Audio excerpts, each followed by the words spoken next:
เราชาวมงอาศัยอยู่บนภูเขา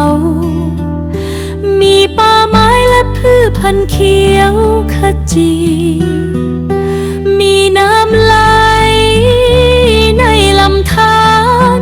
ลมพัดเอื่อยเวลาออกไปข้างนอกรุ่งอรุณเด็กหญิงชาวมงอย่างฉันจะตื่นมาทำอาหารเช้าให้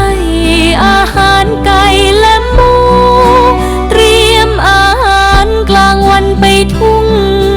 นา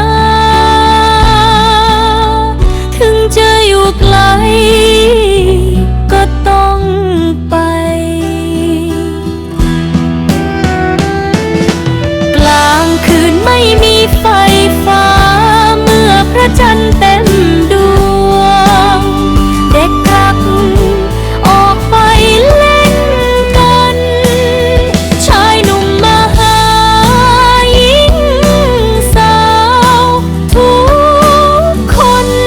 มีความสุขมากเมื่อถึงฤดูเกี่ยวข้าวเราจะเกี่ยวข้าวทุกคนมาแล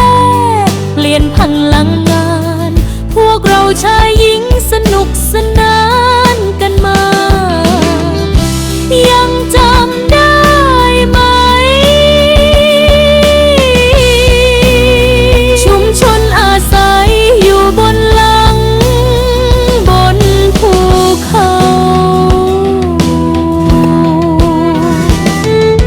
เมื่อปีใหม่มาถึงคนหนุ่มสาวมากระโดดโลดเต้นโยนบอลเต้นรำเต้นรำคนแก่มานั่งดูคนหนุ่มสาวชาวมงของเราอยู่กันอย่างมีควา